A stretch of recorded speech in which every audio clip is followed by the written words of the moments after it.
नमस्कार, आप देख रहे हैं तेज और मैं हूं आपके साथ भावना शर्मा और आप सभी का स्वागत है ज्योतिष के इस खास शो में यानी कि ज्योतिष भारत में। और आज हम बात करेंगे शंख के बारे में, क्योंकि ज्योतिष भारत के माध्यम से हम हर रोज आपके लिए कुछ खास रोचक विषय लेकर के आते हैं। और आज जैसे कि कहा, शंख के बारे में बात की जाएगी। शंख का महत्व क्या होता है, इसके फायदे क्या होते हैं, क्या धार्मिक दृष्टि से इसका महत्व है, साथ ही साथ में आपको ये भी बताएंगे क्योंकि कहीं ना कहीं पे शंख से हेल्थ बेनिफिट्स भी जुड़े हुए होते हैं। और इसके ऊपर चर्चा करने के लिए मेरे साथ स्टूडियो में दो खास मेहमान मौजूद हैं। जी हाँ, शैलेंद्र पांडे जी हैं। शैलेंद्र जी, स्वागत है आपका कार्यक्रम में। साथ ही सचिन शिरोमणि जी भी जुड़े रहेंगे। सचिन जी, आपका भी स्वागत है। तो आज शंख के बारे में बात होगी, खास उपायों के बारे में भी बात होगी।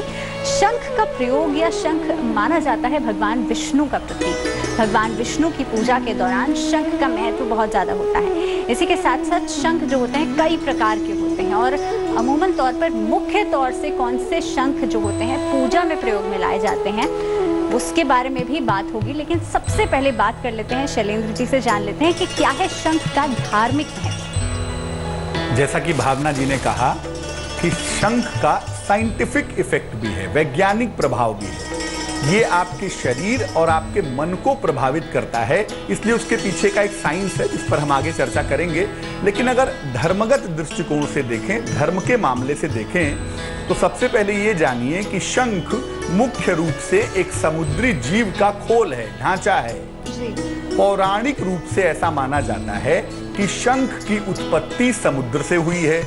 चूंकि समुद्र से माँ लक्ष्मी का प्राकट्य भी हुआ है, समुद्र से माँ लक्ष्मी भी प्रकट हुई हैं, इसलिए कहीं कहीं पर ये भी मानते हैं कि ये लक्ष्मी का भाई है। और इसीलिए ऐसा कहते हैं कि जहां पर शंख होता है वहां पर लक्ष्मी जरूर रहती हैं। तो शंख का सीधा कनेक्शन होता है धन के साथ, लक्ष्मी के साथ।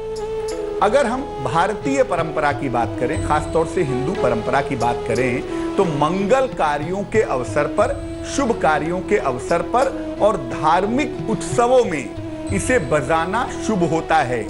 कोई मंगल कार्य है, विवाह है, सिंदूर दान हो रहा है, गृह प्रवेश हो रहा है, कोई कीर्तन भजन हो रहा है, उस समय शंख की ध्वनि करना बहुत अच्छा मानते हैं। घर में अपने पूजा के स्थान पर, पूजा वेदी पर इसको विशेष मुहूर्त में स्थापित किया जाता है। ऐसा नहीं कि कभी भी मिला के कहीं भी रख दिए।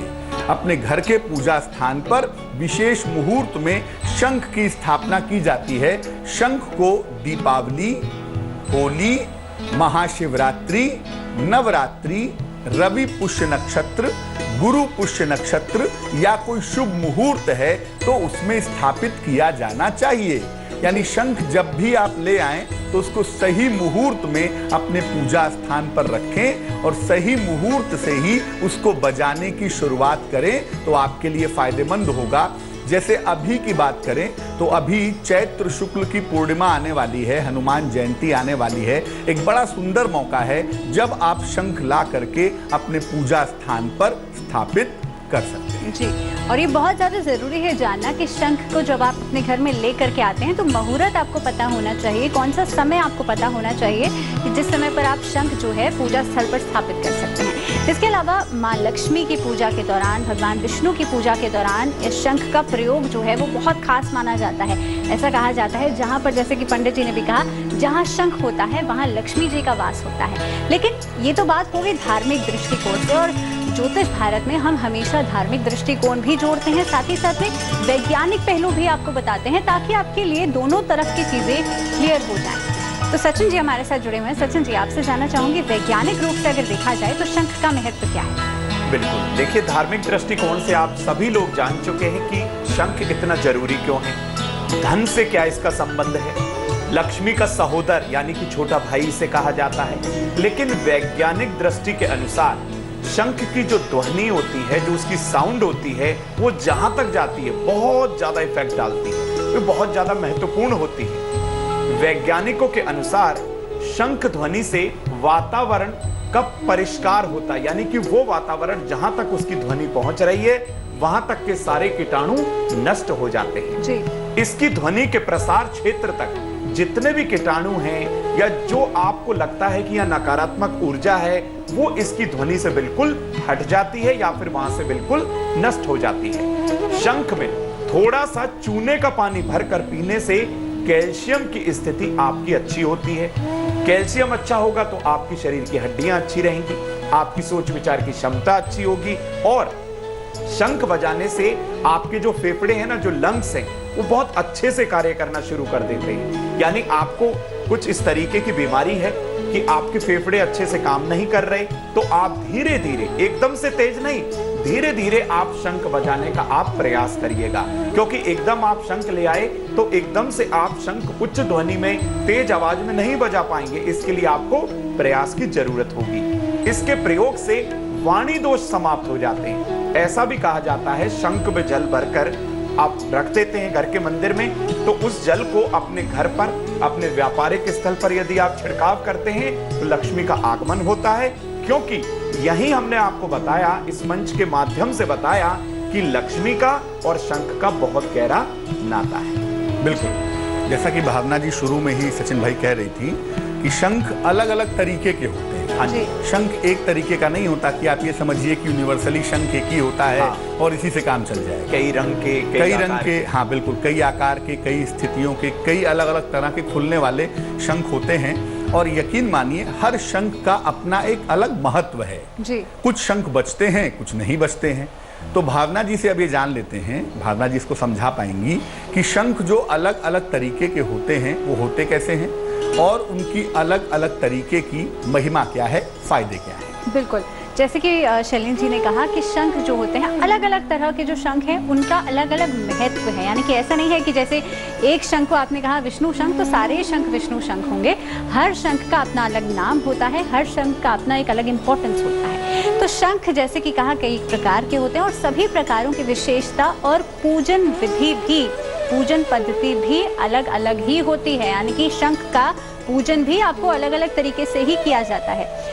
शंख की आकृति के आधार पर सामान्यतः इसके 3 प्रकार माने जाते हैं। ये 3 प्रकार के शंख होते हैं। पहला होता है दक्षिणावृत्ति शंख, जिसका मुंह जो है वो दक्षिण की तरफ खुले। इसके अलावा मध्यावृत्ति शंख, जिसका बीच में से जो मुंह होता है वो खुलता है, उसको कहा जाता है मध्यावृत्ति शंख। और तीसरा होता है वामनवृत्ति शंख।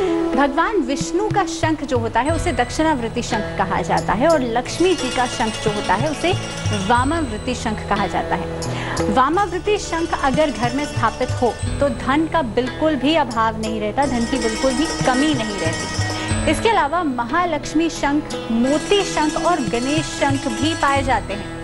सामान्य रूप से अगर देखा जाए तो ये शंख जो होते हैं आपको घर में रखना शुभता लेकर के आता है, और कहीं ना कहीं पे आपके जीवन में हर तरह की समस्याओं को खत्म कर देता है।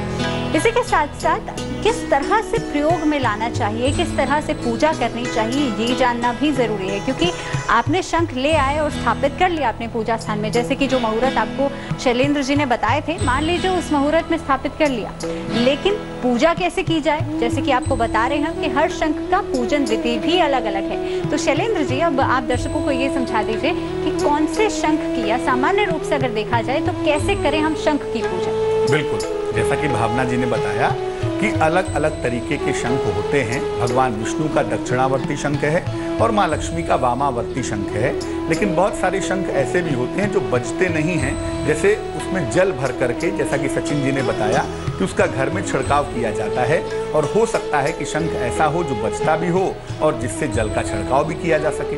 12, अगर हम शंख के प्रयोग की बात करें तो सही मुहूर्त में, सही समय पर सफेद रंग का शंख ले आएं। व्हाइट कलर का जो शंख है, सफेद रंग का जो शंख है, ये सबसे ज्यादा उत्तम होता है। इसको गंगा जल से और दूध से धो करके शुद्ध कर लें। इसके बाद इसको गुलाबी वस्त्र में लपेट करके पूजा के स्थान पर रखें।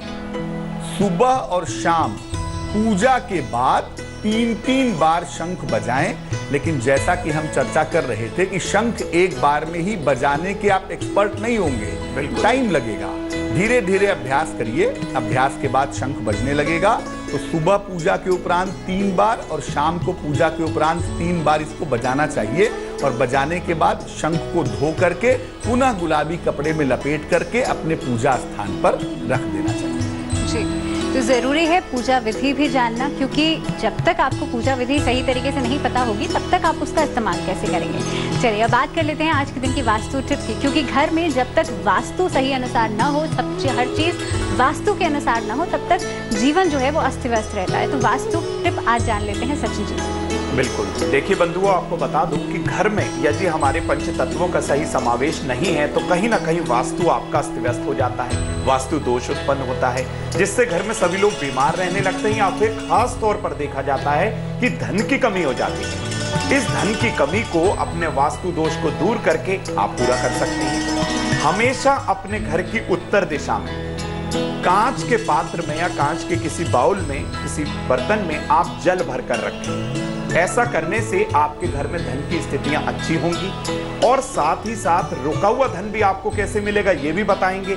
लेकिन जब भी आप इसे रखें तो समय समय पर आप इसको बदलते रहिएगा, यानी ऐसा ना हो कि कांच के पात्र में आपने जल भरकर रख दिया और आप भूल गए। आप समय समय पर इस जल को बदलते रहिएगा ताकि हमेशा घर की उत्तर दिशा में साफ और शुद्ध जल भरा रहे। इससे धन की स्थितियां दिन प्रतिदिन बेहतर होती जाए। चलिए, और बात हो गई वास्तु टिप की, लेकिन आर्थिक स्थिति को बेहतर करने के लिए क्या खास उपाय किए जा सकते हैं, चलिए वो जान लेते हैं। चलिए, ऐसे तो वास्तु का जो उपाय हमने आपको बताया, सचिन भाई ने बताया, वो उपाय भी धन के लिए है और बड़ा सटीक उपाय, सरल सा उपाय है, जिसको आप रेगुलर बेसिस पे अगर अपनाते हैं तो रेगुलर पैसे आते रहेंगे। लेकिन धन ज्यादा चाहिए, या धन कहीं फंस गया है आपका अपना ही पैसा आपको मौके पर नहीं मिल पा रहा है, क्या करेंगे? एक सुपारी ले लें, साबुत सुपारी, बिना टूटी हुई, गोल होती है सुपारी। साबुत सुपारी लेकर के उस पर सिंदूर लगा दें, नारंगी वाला सिंदूर चारों तरफ उस पर लगा दें, लपेट दें, और इसके बाद इसको भगवान गणपति को अर्पित कर दें, खास तौर से बुधवार के दिन।